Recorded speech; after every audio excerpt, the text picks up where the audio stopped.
ಇನ್ನು ಡಿ.ಕೆ. ಸುರೇಶ್ ಅವರ ಸಹೋದರಿ ನೆಪದಲ್ಲಿ ಕೋಟಿ ಕೋಟಿ ಚಿನ್ನ ವಂಚನೆ ಮಾಡಿದ ಪ್ರಕರಣ ಬಗೆದಷ್ಟು ಬಯಲಾಗ್ತಾ ಇದೆ. ಮತ್ತೊಬ್ಬ ಉದ್ಯಮಿಗೂ ಕೂಡ ಐಶ್ವರ್ಯ ಕೋಟಿ ಕೋಟಿ ಪಂಗನಾಮ ಹಾಕಿದ್ದಾರೆ. ಬಿಲ್ಡರ್ ಕಮ್ ಚಿನ್ನದ ವ್ಯಾಪಾರಿ ಕಮ್ ಕಾಂಗ್ರೆಸ್ ಮುಖಂಡನಿಗೆ ದೋಖಾ ಮಾಡಿದ್ದಾರೆ. 6.5 ಕೋಟಿಗೂ ಅಧಿಕ ವಂಚಿಸಿದ್ದಾರೆ ಐಶ್ವರ್ಯ ಗೌಡ ಅಲಿಯಾಸ್ ನವ್ಯಶ್ರೀ. ಬಿಲ್ಡರ್ ಅಂತ ಪರಿಚಯ ಮಾಡಿಕೊಂಡು ಮಕ್ಮಲ್ ಟೋಪಿ ಹಾಕಿದಾರಂತೆ. ಹಂತ ಹಂತವಾಗಿ 6.5 ಕೋಟಿ ಹಣ ಪಡೆದಿದ್ರು ಐಶ್ವರ್ಯ ಗೌಡ. ನಗದು ಹಾಗೂ ಚಿನ್ನಾಭರಣ ಪಡೆದು ವಾಪಸ್ ಕೊಡದೆ ವಂಚನೆ ಮಾಡಿದ್ದಾರೆ. ಐಶ್ವರ್ಯಗೆ ಸಮಯ ನೀಡುವಂತೆ ಪ್ರಭಾವಿ ರಾಜಕಾರಣಿ ಮಧ್ಯಸ್ಥಿಕೆ ವಹಿಸಿದ್ದಾರೆ. ನೋಡಿ, ಇದು ಇಂಪಾರ್ಟೆಂಟು. ಯಾರವರು ಅಂತಕ್ಕಂಥ ಪ್ರಶ್ನೆ. ಐಶ್ವರ್ಯ ದಂಪತಿ ಬಂಧನದ ಬಳಿಕ ದೂರು ನೀಡೋದಕ್ಕೆ ಈಗ ಉದ್ಯಮಿ ಚಿಂತನೆಯನ್ನು ನಡೆಸಿದ್ದಾರೆ.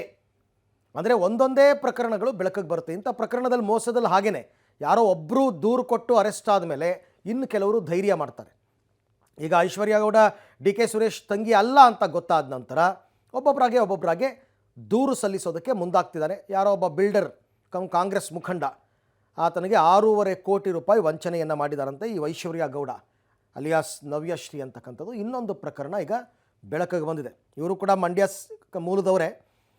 ಬಟ್ ಹೆಂಗೆ ಜನ ಮೋಸ ಹೋಗ್ತಾರಪ್ಪ. ಡಿ.ಕೆ. ಸುರೇಶ್ ತಂಗಿ ಅಂದ ತಕ್ಷಣ ಹೆಂಗೆ ನಂಬ್ತಾರೆ ಅಂತಲೇ ಅರ್ಥ ಆಗಲ್ಲ.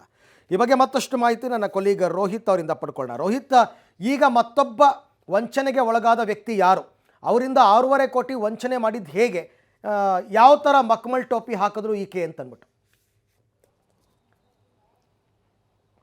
ಅರವಿಂದ್, ಈ ಐಶ್ವರ್ಯ ಪ್ರಕರಣ ಬಂದಂಥ ಪ್ರಕರಣದ ದಿನದಲ್ಲೂ ಕೂಡ ಸಾಕಷ್ಟು ಪ್ರಕರಣಗಳು ಹೊರಬರ್ತಾ ಇದ್ದಾವೆ. ಆದರೆ ಯಾರು ಕೂಡ ಮುಂದೆ ಬರೋಕ್ಕೆ ರೆಡಿ ಇಲ್ಲ. ಯಾಕಂದರೆ ಒಂದಷ್ಟು ಅಮಾಯಕ ಜನರು ಲಕ್ಷಾಂತರ ರೂಪಾಯಿ ಕೊಟ್ಟು ಸಿಗಾಕೊಂಡಿದ್ದಾರೆ. ಆ ನಿಟ್ಟಲ್ಲಿ ಕಂಪ್ಲೇಂಟ್ ಕೊಡೋಕೆ ಹೋದ ಸಂದರ್ಭದಲ್ಲಿ ಒಂದಷ್ಟು ಮನೆಗೆ ತೊಂದರೆ ಆಗುತ್ತೆ ಆ ನಿಟ್ಟಲ್ಲಿ ಅವ್ರು ಯಾರು ಕೂಡ ಬರ್ತಾ ಇಲ್ಲ. ಆದರೆ ಇದೀಗ ಬಿಲ್ಡರ್, ಚಿನ್ನದ ವ್ಯಾಪಾರಿ ಕಮ್ ಈ ನಿಟ್ಟಲ್ಲಿ ಕಾಂಗ್ರೆಸ್ ಮುಖಂಡ ಆಗಿರುವಂತಹ ಈತನಿಗೂ ಕೂಡ 6.5 ಕೋಟಿ ರೂಪಾಯಿಯನ್ನು ಮೋಸ ಮಾಡಿರುವಂಥದ್ದು. ಒಂದಷ್ಟು ನಗದು ರೂಪದಲ್ಲಿ ತೆಗೆದುಕೊಂಡ್ರೆ, ಒಂದಷ್ಟು ಚೆಕ್ ಮೂಲಕವಾಗಿ, ಜೊತೆಗೆ ಚಿನ್ನದ ಆಭರಣಗಳನ್ನು ಕೂಡ ತೆಗೆದುಕೊಂಡಿರುವಂಥದ್ದು. ಈ ನಿಟ್ಟಲ್ಲಿ ಮತ್ತಷ್ಟು ಅಂದರೆ ಈ ಹಣವನ್ನು ಕೇಳುವಂಥ ಸಂದರ್ಭದಲ್ಲಿ ಇವತ್ತು ನಾಳೆ ಅಂತ ಹೇಳಿ ತಳ್ಕೊಂಡು ಬಂದಿದ್ದಾರೆ. ಇದಾದ ಬಳಿಕವಾಗಿ ಐಶ್ವರ್ಯ ಗೌಡ ಅಂತ ಈಕೆ ಏನಿದ್ದಾಳೆ, ಈಕೆ ಒಬ್ಬ ಪ್ರಭಾವಿ ರಾಜಕಾರಣಿಯನ್ನು ಮಧ್ಯಸ್ಥಿಕೆ ಕೂರಿಸ್ತಾಳೆ. ಅಂದರೆ ಸೆಟ್ಲ್ಮೆಂಟ್ಗೋಸ್ಕರವಾಗಿ ಆ ವೇಳೆ ಪ್ರಭಾವಿ ರಾಜಕಾರಣಿ ಒಂದಷ್ಟು ದಿನಗಳ ಗಡುವನ್ನು ಕೊಡುವಂತೆ ಆ ಒಂದು ಉದ್ಯಮಿ ಕಮ್ ರಾಜಕಾರಣಿಗೆ ಹೇಳುವಂಥದ್ದು. ಇದಾದ ನಂತರವಾಗಿ ಆತನು ಕೂಡ ಇವತ್ತೋ ನಾಳೆ ಬರ್ಬೋದು ನಿಟ್ಟಲ್ಲಿ ಒಂದು ನಿರೀಕ್ಷೆಯಲ್ಲಿದ್ದ. ಆದರೆ ಇದೀಗ ಐಶ್ವರ್ಯ ಗೌಡಳ ಈ ಒಂದು ಕೇಸ್ ಬೆಳಕಿಗೆ ಬಂದಂಥ ತಕ್ಷಣವಾಗಿ ಈತ ಗಾಬರಿಗೊಂಡಿರುವಂಥದ್ದು. ತನ್ನ ದುಡ್ಡು ವಾಪಸ್ ಬರೋದಿಲ್ಲ ನಿಟ್ಟಲ್ಲಿ ಇದೀಗ ಕೇಸನ್ನು ಕೊಡುವ ನಿಟ್ಟಲ್ಲಿ ತನ್ನ ಇರುವಂತಹ ಸಾಕ್ಷ್ಯಗಳನ್ನ ಕ್ರೋಢೀಕರಣ ಮಾಡುವ ನಿಟ್ಟಲ್ಲಿ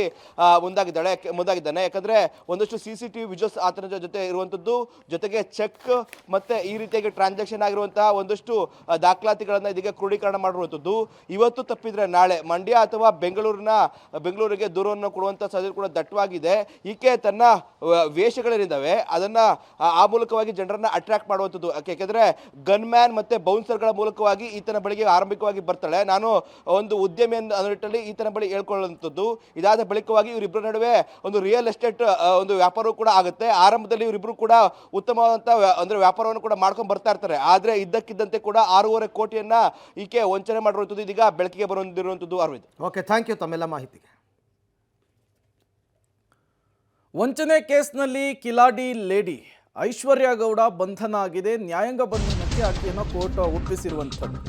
ಈ ಬೆನ್ನಲ್ಲೇ ನಟ ಧರ್ಮಗೆ ಟೆನ್ಷನ್ ಶುರುವಾಗಿದೆ. ಬಂಧನದ ಭೀತಿಯಲ್ಲಿ ನಿರೀಕ್ಷಣಾ ಜಾಮೀನಿಗೆ ಅರ್ಜಿಯನ್ನು ಸಲ್ಲಿಸಿದ್ದಾರೆ ನಟ ಧರ್ಮ ಅನ್ನೋದು ಗೊತ್ತಾಗ್ತಾ ಇದೆ. FIR ಬೆನ್ನಲ್ಲೇ A3 ಧರ್ಮ ನಿರೀಕ್ಷಣಾ ಜಾಮೀನಿಗಾಗಿ ಅರ್ಜಿ ಸಲ್ಲಿಕೆ. ನಾಳೆ ನಿರೀಕ್ಷಣಾ ಜಾಮೀನ ಅರ್ಜಿ ವಿಚಾರಣೆ ನಡೆಯುವಂತಹ ಸಾಧ್ಯತೆ ಇದೆ. ಧರ್ಮ ಮನೆಗೆ ನೋಟಿಸ್ ಅನ್ನು ಅಂಟಿಸಿ ಚಂದ್ರಾಲೇಔಟ್ ಪೊಲೀಸರು ಬಂದಿದ್ದಾರೆ. ಯಾವುದೇ ಕ್ಷಣದಲ್ಲಾದರೂ ಕೂಡ ನಟ ಧರ್ಮೇಂದ್ರ ಬಂಧನವಾಗುವಂತಹ ಸಾಧ್ಯತೆ. ಬಟ್ ಧರ್ಮ ಎಲ್ಲೂ ಕೂಡ ಯಾರ ಕಣ್ಣಿಗೂ ಕೂಡ ಬೀಳ್ತಾ ಇಲ್ಲ. ಮೊಬೈಲ್ ಕೂಡ ಸ್ವಿಚ್ ಆಫ್ ಮಾಡಿಕೊಂಡಿದ್ದಾರೆ. ನಿರೀಕ್ಷಣಾ ಜಾಮೀನು ಸಿಗುವವರೆಗೂ ಕೂಡ ಪ್ರತ್ಯಕ್ಷವಾಗೋದು ಡೌಟ್ ಅಂತ ಕೂಡ ಹೇಳಲಾಗ್ತಾ ಇದೆ.